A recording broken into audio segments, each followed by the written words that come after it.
I'm in James 26, 1, 26, and 27. Okay. So Right. a little bit out of order, but hey, this was working out. Okay, so I'm going to read it and we'll pray and get started.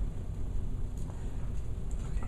If anyone considers himself religious and yet does not keep a tight rein on his tongue, he deceives himself and his religion is worthless. Religion that God our Father accepts as pure and faultless is this: to look after orphans and widows in their distress, and to keep oneself from being polluted by the world. Let's pray.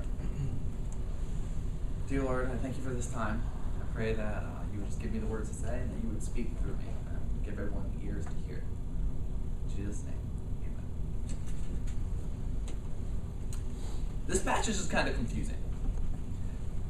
It talks about religion, and then it talks about works and different things. It almost seems to be saying it's like some sort of works righteousness, which of course we know is not true.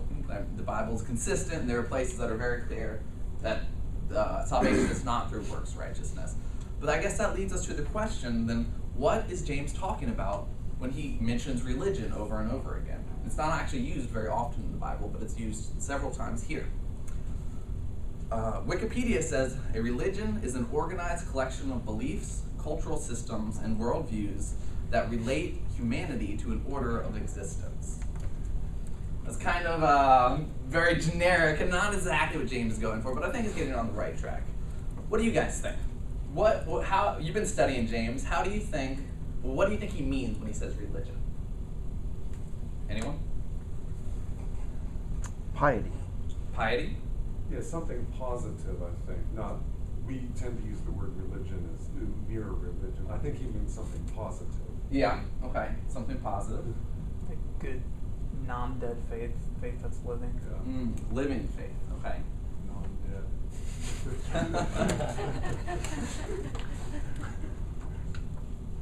Well, ultimately, I think it has to do something with this idea of how we relate to God. So I don't know if he has something super specific in mind, but I think he's talking about how, as Christians, because he is writing to Christians, we relate to the living God. Of course, then, that begs the question, if he's talking about how we relate to a living God, why does he say what he says here? He talks about taming the tongue, he talks about taking care of widows and orphans, and he talks about keeping unpolluted from the world. That's three different things, all of which deal with our interactions with other people. And actually none of which have anything to do directly with our relationship to God. So it's like, well, James, what are you talking about? Why do you keep saying religion and then talk about our relationships with each other? And I think what James is getting at is this question that is actually very important to us today. And this question is this: how are we any different than the world around us as Christians? I mean, if we supposedly have this all-powerful God who is actually living inside of us, how are we different than everyone else? How do we look different? I mean, obviously we can go to church on Sunday, but who really cares about that? Or all of us, we can point to the fact that we go to seminary. Yay, we have something in our lives that makes us different. But is that what Christianity is about? Is that what makes us different? I don't think any of us would say that. I think what James is saying here is that our relationships with each other and with the world are actually not separate from our relationship with God. In fact, our relationships with each other are part of our relationship to God. You cannot separate them. Let's look more specifically at what James has to say. In the first verse, he says, if anyone considers himself religious and yet does not keep a tight rein on his tongue, he deceives himself, and his religion is worthless. So he introduces this idea that we can deceive ourselves about our relationship to God, what we think is religion. And in fact, let's go back a few verses to verse 22 again. It says, do not merely listen to the word and so deceive yourselves. Do what it says. Anyone who listens to the word but does not do what it says is like a man who looks at his face in a mirror. And after looking at himself, he goes away and immediately forgets what he looks like. Now again, remember, he's talking to Christians. So I think one way to look at this is, as you're looking in that mirror, you see the person God has created you to be. So Jesus has come into our lives and remade us into the type of people he wants us to be. He's reformed us. But if we forget what that looks like, we forget our new creation and go and just do our own thing, then we are no longer having a religion which is actually authentic. In fact, he says it's worthless. That religion, he says he deceives himself and his religion is worthless. Now that's a pretty striking claim. He's saying that we should be questioning our relationship with the Almighty God if we do not remember who we are. And the indication here that he gives, he says, well, how can we figure out if our religion is worthless? And his indication is those who do not keep a tight rein on their tongue. Now, several times the tongue is mentioned in James, but ultimately I think the tongue is the basis on which we communicate to other people. It is the main way in which, talking, that's how you get to know people, that's how you interact with people. And it's saying that if we use our tongue improperly, if we slander others, if we are not slow to speak, if we're just lashing out, if we're doing these things, then our religion is worthless. That's pretty severe. Think of it like this. Imagine you're going on a date. So you really like this girl, so you drive up, you're going to pick her up from her house, and you're super courteous. You decide you're going to open the door for the car for her and everything, you're striking up a good conversation, but on the way to the restaurant, somebody cuts you off. And you just lose it. You start yelling, you lay on the horn, you're like, come on, that's just, But then you apologize and you keep going on with the date. You get to the restaurant, and again, you're just striking these witty conversations and you're being super courteous and nice to the girl. But the waiter is so slow. She's like never refilling the drinks and like not taking your order. And so you start getting really angry and start like mouthing off to the waiter and stuff. And then the end of the dinner, you don't leave a tip because this waiter was awful. Okay, so at the end of the evening, you might think, hey, I really hit it off with this girl. I had some nice conversations. But if you ask for another date, what do you think would happen? She's gonna say no. Yeah, she's gonna say no. Yeah, she's gonna be like, okay, you might have been nice to me, but you were kind of a jerk to everyone else. And the thing is, the date is not just about how you relate to the girl. It's also how you relate to everyone around you. In the same way, religion is not just about how we relate to God. It's about how we relate to everyone around us. We can't separate these. Okay, so we talked a little bit about the negative aspects of it. Like how if you relate to others poorly, then your relationship to God is poor. But what about the positive side on it? Let's look at the next verse. It says, religion that God our Father accepts as pure and faultless as this, to look after orphans and widows in their distress, and to keep oneself from being polluted by the world. So pure and faultless religion is this, to look after widows and orphans in their distress.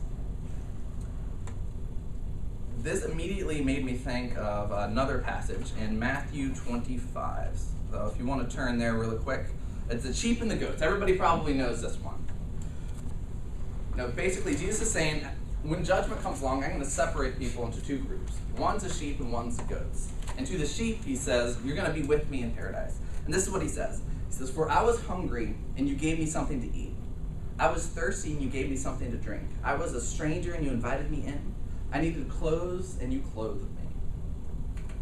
Jesus is saying that these are what you did. And they're like, that doesn't make any sense. I don't remember you in any of those situations. What's up with that? And he says, I tell you the truth. Whatever you did for one of the least of these brothers of mine, you did for me. And then the goats, he said, I'm going to reject you. You're going to go away because you did not feed me or clothe me or give me something to drink. And they're like, we didn't see you. Like, well, of course we're not going to. We never saw you in need. And he says, I tell you the truth. Whatever you did not do for one of the least deeds, you did not do for me. This is striking. Because in the church in America, it's very easy for us to be goats. It's very easy for us to look around at our close friends and be like, no one's in need, we're kind of good. But there is need everywhere. And Jesus says that if you miss the need, you're missing him. That's a huge, striking statement. You see, because our relationship to others is part of our relationship to God. We cannot separate these things. Now, we're going to come back to this in a minute, but I want to look at the second half of the verse. It says, and to keep oneself from being polluted by the world. When we get our hands dirty, when we really engage with the world and help them in a good, positive way, sometimes something bad can happen. That bad thing is that we end up looking exactly like everyone around us. This is the same question that I posed initially. How are we any different than those around us? And while the world is sometimes good at doing some good things here and there, ultimately, if we are just like the world, what do we have to offer those in the world? And the answer would be nothing. So this is where it's vitally important that we have something unique and different than other people in the world. I think this is where Jesus comes into play. Because you see, Jesus loved us radically, and he loved us in a way in which there is not that love in the world without Christ. And he enables us to love others differently, and to love others in a way which the world cannot do. And so when we get our hands dirty, and when we really dig into the needs and the problems of the world, it's important that we also retain that love of Christ that is given to us, so that we can pour out that love on others, because that's the only way we can truly help others in the long term anyway. Okay, so how does this look? What is a practical application? How do we have our relationships with others be a part of our relationship with God? How can we be truly different than those around us? And I think there are numerous applications you could have for this passage, but I want to focus on one in particular, because I think it's so important. A few years ago, I was reading a book by David Platt, and he was actually preaching on this same passage. And he decided to do something really practical, so here's what he did. He said, "One day, I called up the Department of Human Resources in Shelby County, Alabama, where our church is located, and asked, how many families would you need in order to take care of all the foster and adoption needs that we have in our county?" The woman I was talking to laughed. I said, "No, really, if a miracle were to take place, how many families would be sufficient to cover all the different needs that you have?" And she replied, "It would be a miracle if we had 150 more families." When I shared this conversation with our church, over 160 families signed up to help with foster care and adoption. We don't want even one child in our county to be without a loving home. It's not the way of the American dream. It doesn't add to our comfort, prosperity, or ease. But we are discovering the indescribable joy of sacrificial love for others. And along the way, we are learning more about the inexpressible wonder of God's sacrificial love for us. The church is called to do many things that are huge. Reach the world for Christ, worship Him, help those in need. They're all important, and we need to tackle those. But sometimes they're hard to really get our mind around because they're just so big. The thing I like about foster care is it's a meetable need.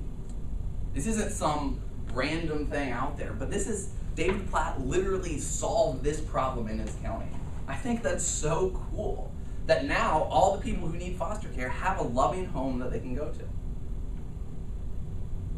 It's not a light thing, it's not an easy thing. You would be inviting somebody into your home to be a part of your life. But it is something that we're directly called to do by God. So I want to challenge you in two ways.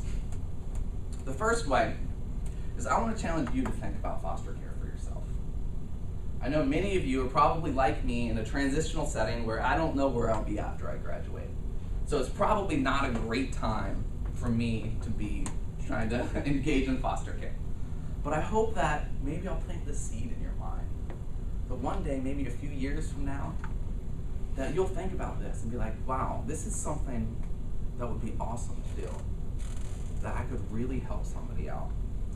And the second way that I want to challenge you guys, I think it's even more important. It's all of us are going into ministry. I challenge you to make foster care an issue wherever you are in your churches. This is not an issue that's talked about very often. When's the last time you heard a sermon on foster care? Yet we're directly called to do this in the text. We are directly called to help others in this way.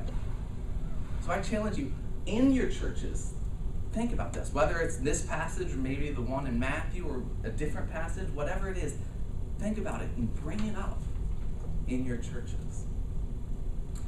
Okay, now we're going to take a few minutes. I want to show you a video of somebody who's been through foster care and just the impact it's made on their life. Can you hit the lights real quick?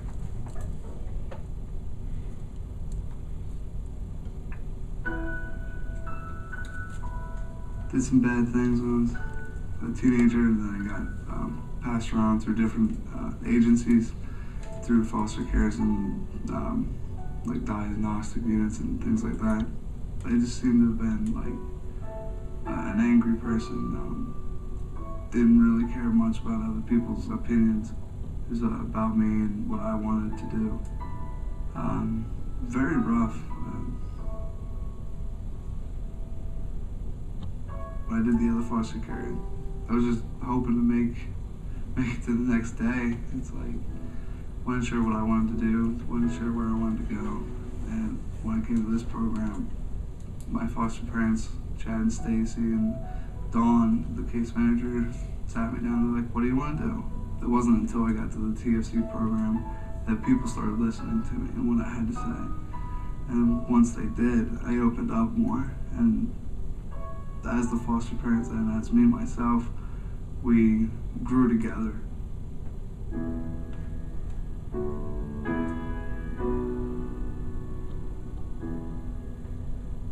There was a big change there. I didn't listen to anybody when I was 14.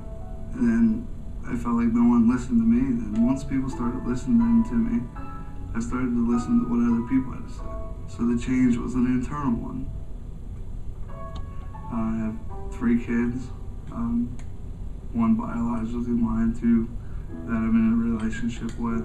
I'd like my kids to grow up and without having the problems that I had. And if there's something I could do to make their lives easier, then I would do it. I want my kids to grow up to be successful. If you're doing what you want to do and you're happy with it, then that makes you a successful person.